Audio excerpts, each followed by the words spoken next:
La première bataille, c'est de loger tout le monde dignement. Je ne veux plus, d'ici la fin de l'année, avoir des femmes et des hommes dans les rues. Vous le levez, s'il vous plaît? Vous avez des papiers? Ah. Interdit, là, ici, comme ça, faire la manche interdit. Dormir, oui, mais pas ici. Dans les bois ou perdus. À l'aide de pelleteuses, ces ouvriers mandatés par l'État continuent de déblayer le campement des migrants pour le deuxième jour consécutif. C'est une question de dignité, c'est une question d'humanité et d'efficacité là aussi.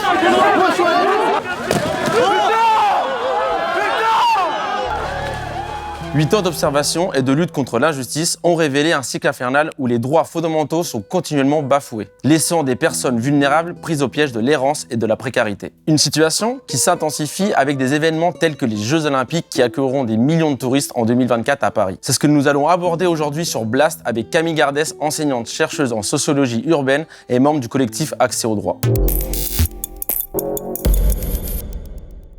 Nous avons créé le cadre, donc c'est un rassemblement de personnes de terrain, soit des chercheurs, des chercheuses, soit des personnes de plutôt associations ou même institutions qui travaillent sur les questions de l'exil à Paris et sur les conditions de vie des personnes exilées à Paris. Nous avons été en permanence confrontés à des témoignages de la part de personnes exilées qui racontaient comment ils et elles subissent des violences policières de manière récurrente. Et il nous a paru important de créer un observatoire de ces violences policières pour les donner à voir, pour essayer de les qualifier, de les quantifier et de montrer qu'elles sont un enjeu de société. Nous sommes parvenus à rassembler 448 témoignages de personnes exilées qui ont subi des violences de la part de la police à Paris entre 2015 et 2023. C'est uniquement la face émergée de l'iceberg, très clairement, puisque en réalité, ces faits ne sont pas répertoriés et documentés de manière systématique. Et ce que ça permet de montrer, c'est justement le caractère systématique de ces violences, réguliers et donc d'une certaine manière systémiques.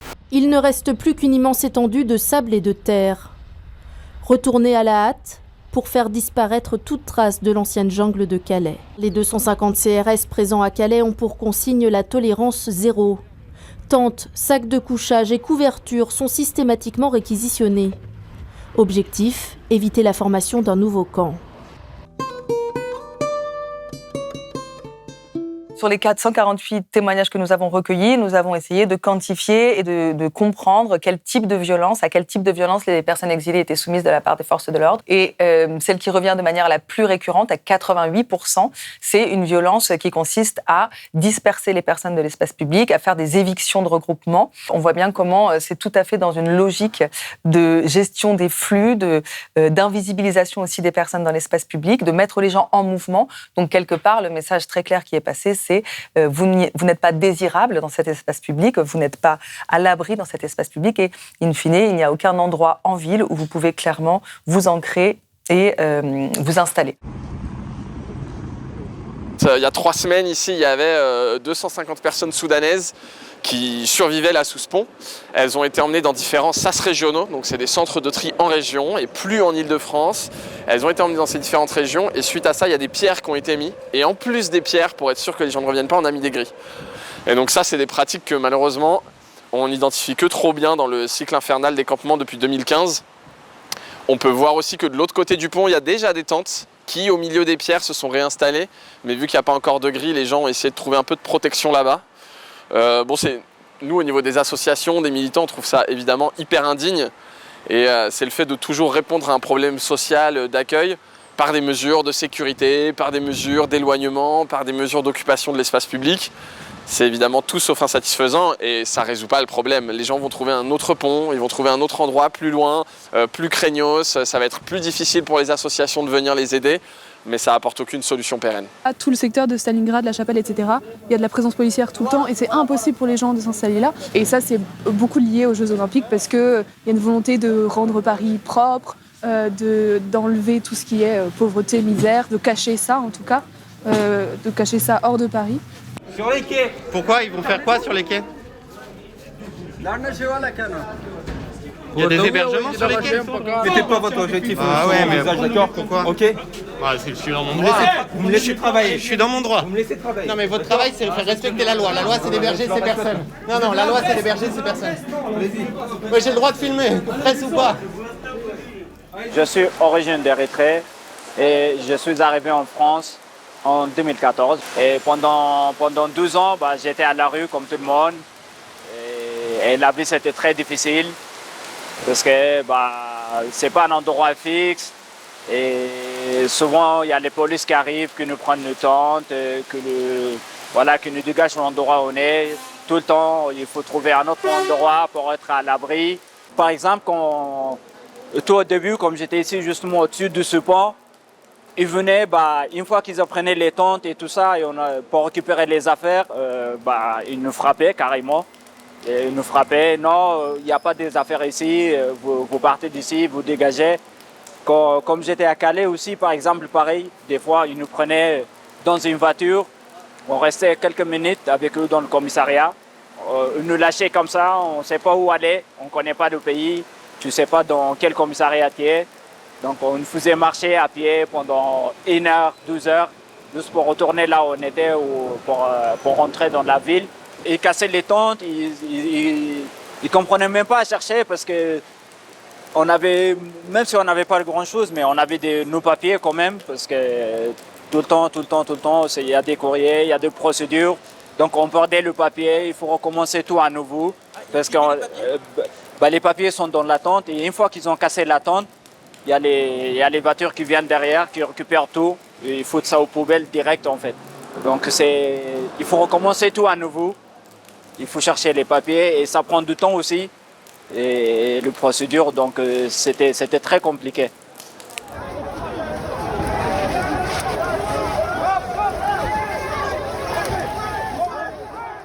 La police détruit les biens matériels des personnes exilées. Alors ça peut être en effet jeter, mettre dans des bennes tous les matelas, les tentes, les duvets. Ça peut être de manière plus violente, on l'a vu à plusieurs reprises, lacérer avec un couteau des tentes de manière régulière pour déloger les personnes. Et in fine, ça a évidemment comme conséquence que les personnes, une fois à la rue, non seulement sont obligées de se déplacer, mais en plus se retrouvent sans capacité matérielle de se protéger du froid, des intempéries, tout ce qu'on peut imaginer. Les gaz lacrymogènes sont aussi utilisés, parfois même sur de la nourriture ou dans des tentes, pour rendre tout le matériel ou la nourriture complètement inutilisable.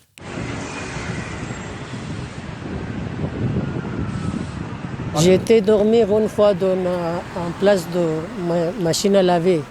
C'était beaucoup froid la nuit, je n'ai pas trouvé la tente, je n'avais pas de couverture. Ce matin, la police il revient, il n'a pas demandé de rêver, non. Il a mis déjà dans cette chambre spray, après il a demandé de rêver. Si j'ai rêvé, mon yeux il a tous avec l'eau. La police de la France, c'est trop compliqué. Ouais, c'est trop compliqué. Moi, jamais vu comme ça plus dans ma vie. J'étais en Italie, j'étais en Allemagne, j'étais en Autriche, j'étais en Pakistan, j'étais en Afghanistan, j'étais en Iran, j'étais en Bulgarie, Mais dans ma vie, j'ai vu pour la première fois comme ça, police. Ça fait une semaine. Ouais. Ça fait une semaine que vous les dégagez de partout. Qui? Ils peuvent pas dormir. Ces gens-là, c'est des réfugiés, c'est des demandeurs d'asile. Ouais. Ils peuvent dormir nulle part. On est en camion, oui, on a des couvertures, on distribue des couvertures. Vous voyez, là, ils n'ont même pas de couverture. Ils dorment sur les cartons et vous les dégagez. C'est très malheureux, monsieur. Ça, je le comprends bien, je l'entends bien. Maintenant, je vais vous expliquer une chose. D'accord? Il y a des arrêtés qui sont fixés. Vous ne pouvez pas... ils ne peuvent pas s'installer n'importe où. Ça crée une gêne pour les riverains. Mais il faut la détresse, je la comprends, monsieur. Dites-nous, on va les installer là-bas. Monsieur, je vous parle. Moi aussi, je fais mon travail, c'est tout. Moi aussi, je fais mon travail. Mais faites votre travail, c'est bien, mais votre travail s'arrête là, vous avez rien à dire. Je suis gendarme, vous faites partie d'une association, moi je vous demande de partir, vous partez, race. Non, ok, race. On part ce soir et on va voir, vous allez voir, on va installer un campement quelque part. On a répertorié quand même un certain nombre de cas dans lesquels les violences physiques sont si graves qu'elles provoquent des véritables blessures physiques. Et là, en effet, il s'agit pour beaucoup encore de gaz lacrymogène, mais aussi simplement de passage à tabac, de coups de matraque, de coups de pied, de coups de poing, du fait de faire tomber les gens, du fait de les traîner au sol, de manière extrêmement récurrente. Donc on a par exemple un témoignage qui est assez fort de quelqu'un qui explique que la police arrive pour un contrôle. Il explique tout de suite aux policiers qu'il n'a rien fait de mal, il ne comprend pas très bien pourquoi il est contrôlé. Et puis le contrôle dégénère très rapidement dans une situation où lui se fait tabasser, où lui se fait embarquer au commissariat et où au commissariat, à nouveau, il subit des grosses violences physiques. Tant et si bien que lorsqu'il quitte le commissariat, c'est, et de manière tout à fait discrète, une policière qui vient vers lui et lui tend un petit bout de papier. Sur ce bout de papier est inscrit l'IGPN et l'adresse de l'IGPN. Il y a sans doute évidemment des personnes à l'intérieur même de la police qui sont choquées et heurtées de ces modalités répétées de violence. Bon, ça c'est une des histoires qui le montre effectivement. Mais ce que ça dit aussi, c'est que à nouveau, en effet, il s'agit bien, d'une action de la police qui est générée par les ordres et par la politique migratoire qui est mise en œuvre. C'est-à-dire que, fondamentalement, les policiers ou les policières avec qui on a pu discuter, ce qu'ils expliquent, c'est qu'on nous demande de disperser les gens dans la rue, quelles que soient les modalités pour le faire. Donc, il y a une confrontation et un enrôlement à la violence permanent aussi chez les forces de l'ordre. En fait, il nous a semblé important de distinguer deux types de violences un peu particulières, qui sont les violences verbales et les violences physiques. Donc, évidemment, toutes les violences dont je parle tout à l'heure ont des répercussions physiques, parfois somatiques et psychiques sur les personnes exilées. Les violences verbales, c'est le fait de se faire insulter par la police, c'est le fait de aussi entendre de manière très régulière des injures racistes et d'être constamment tutoyé, d'être constamment soumis à des invectives. Je crois que le terme dégage, c'est le premier terme que les personnes exilées apprennent quand elles arrivent à Paris, parce qu'elles l'entendent tout le temps. Donc ça dit évidemment quelque chose quand même de la manière dont on considère les personnes. Ça dit aussi quelque chose de cette catégorisation comme indésirable dans l'espace public et d'une sorte de rapport de domination qui est rappelé par la présence policière et par la manière dont la police s'adresse à ces personnes. Ça, c'est une violence supplémentaire qui est faite aux personnes exilées elles-mêmes quotidiennement, de se sentir non seulement indésirable dans l'espace public, mais déclassée, renvoyée à un statut, renvoyée à un soupçon d'être là de manière indécente ou de manière mensongère. Donc c'est beaucoup aussi raconté par les personnes exilées elles-mêmes, et ça empiète évidemment très grandement sur leur possibilité de confiance envers la police. Au début, je ne comprenais pas qu'est-ce qu'on nous dit. Bon, aujourd'hui, vu que je comprends un petit peu la langue, il y a quelques phrases qui résonnent dans ma tête parce que je dis ah oui, c'est comme ça. Bah, tout le temps c'est vous et pourquoi vous êtes là? Si vous n'êtes pas content, vous pouvez retourner chez vous. Les gens ils savent pas tous les risques qu'on prend et pour venir ici et ils pensent que c'est facile ou ils pensent qu'on vient juste pour profiter. Ils ne savent pas les difficultés ou les problèmes ou pourquoi on fuit le pays. Et je viens d'Érythrée, donc l'Érythrée c'est un pays qui est très compliqué. Soit tu restes toute ta vie à faire la militaire, soit tu fuis le pays. Et même pour fuir le pays, c'est pas facile. Il y a trop de risques. Ça m'a pris 1 mois pour traverser la désert. Encore en Libye, c'était comme je suis arrivé là-bas, le pays c'était en guerre. Il y a la barrière de la langue aussi, tu ne comprends pas qu'est-ce qu'on dit. Et franchement, la Libye, on nous traitait comme des animaux. On nous vend. Et sinon, tout le temps, on te demande de l'argent. Si tu ne payes pas de l'argent, tu ne peux pas sortir d'ici. On nous faisait travailler, des travails durs. Et par la suite, j'ai eu de la chance quand même de traverser le Méditerranée et je suis arrivé ici. Et on croit que c'est une fois que je suis arrivé en Europe, ça y est, c'est la belle vie et ma vie elle sera bien. Mais non, c'est pas ça. La réalité, c'est autre chose. Dormir dehors, tout le temps à chercher, trouver un endroit qui est sécurisé. On a la difficulté aussi, on ne peut pas communiquer avec les gens. Mais malgré ça, des fois, il y a des gens, il y a beaucoup d'associations, malgré les associations qui nous aident et tout ça. C'est pas facile, mais au moins quand même, on mangeait et ils nous ramenaient des tentes, des vêtements pour nous aider un petit peu. Dans les situations qui reviennent le plus souvent, les personnes que nous rencontrons sont déjà porteuses de lourds traumatismes liés à des persécutions qu'elles ont pu vivre dans le pays qu'elles ont dû quitter, souvent dans la précipitation, justement précisément parce que leur vie était en danger. Parmi les témoignages les plus glaçants sur les trajets migratoires reviennent régulièrement les personnes qui sont passées par la Libye, qui en Libye ont été enfermées dans des prisons, maltraitées, torturées, violées.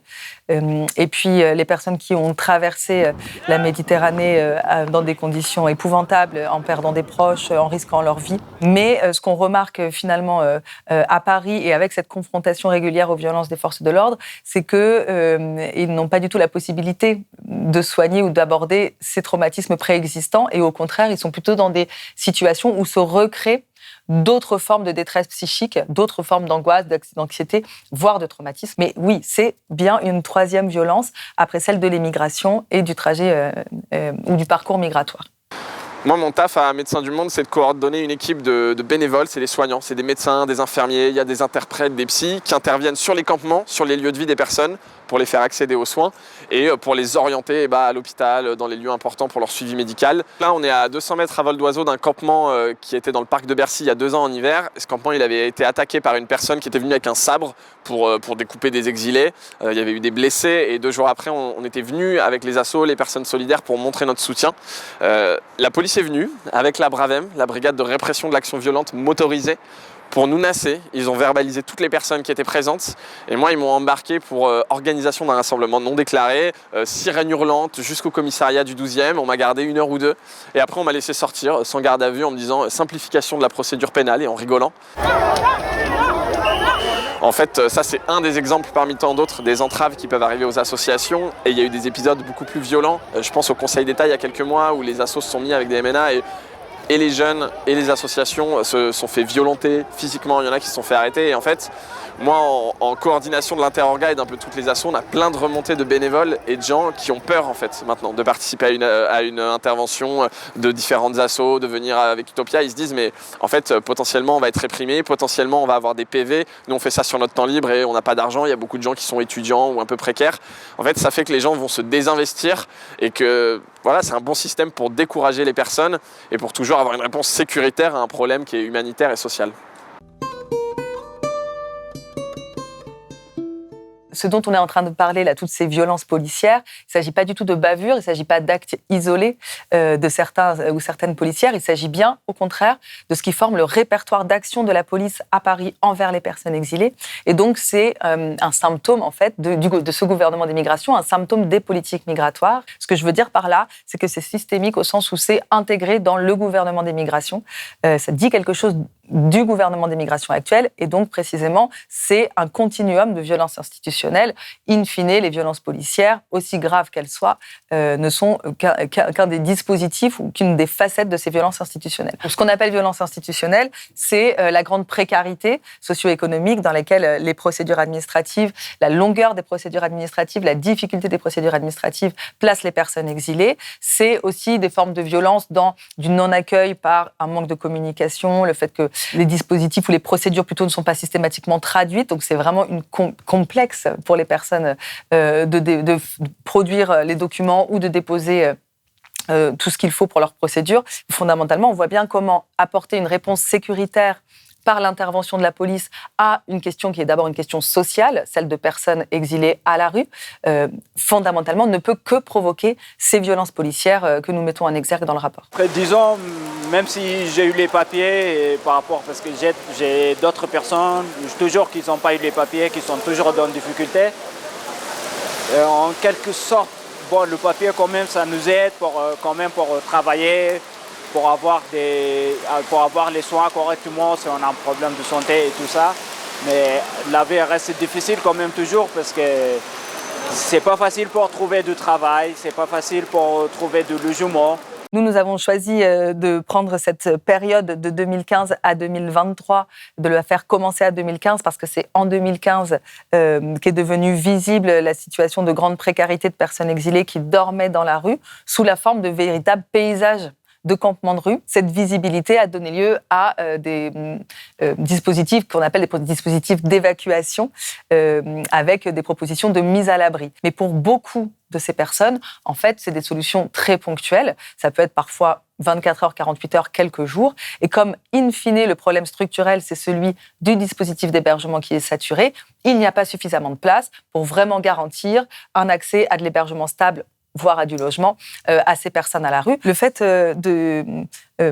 d'avoir systématisé ou quasi institutionnalisé d'une certaine manière ce cycle justement infernal de il y a des campements qui grossissent, on évacue les gens, on les met à l'abri, mais trop ponctuellement, donc ils retournent à la rue, c'est vraiment une production d'errance. C'est la production légale, organisée de l'errance de ces personnes qui sont mises dans ces situations d'errance et de mouvement. Aussi bien au début, en 2015, les pouvoirs publics expliquaient qu'il y avait une situation d'urgence, qu'on agissait dans l'urgence.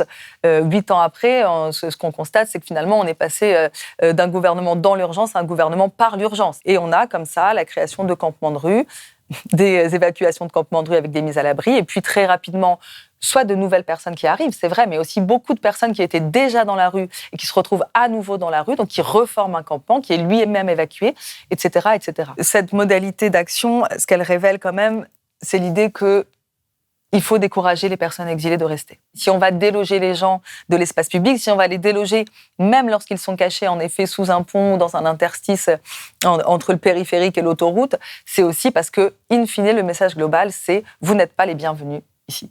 La discrimination, elle est là toujours elle est là pour retrouver du travail. Même comme je fais des entretiens et tout ça, et tout le temps ça me ramène. Mais pourquoi vous êtes là? Pourquoi vous êtes venu là? Et une fois qu'on essaie de... Je ne vais pas dire que je ne suis pas content parce que c'est vrai, dans mon pays aussi c'était très compliqué. Mais une fois que je suis ici, je dis que c'est un pays de droit quand même. Donc les choses elles peuvent être mieux que ça. Ils n'ont pas envie de comprendre. Même si j'explique pourquoi je suis venu et j'ai pris tous ces risques-là, de traverser le Méditerranée et le désert. J'ai l'impression que les jeunes ils ne comprennent pas. C'est juste, j'ai l'impression qu'ils ne nous aiment pas, ils n'ont pas envie des étrangers, tout simplement. En fait, je vais aller en Allemagne. Je ne veux pas rester à Paris. Moi, je ne savais pas que la France, il est comme ça. Si je savais que la France, il est comme ça, il n'y a personne qui les faut de rester à France.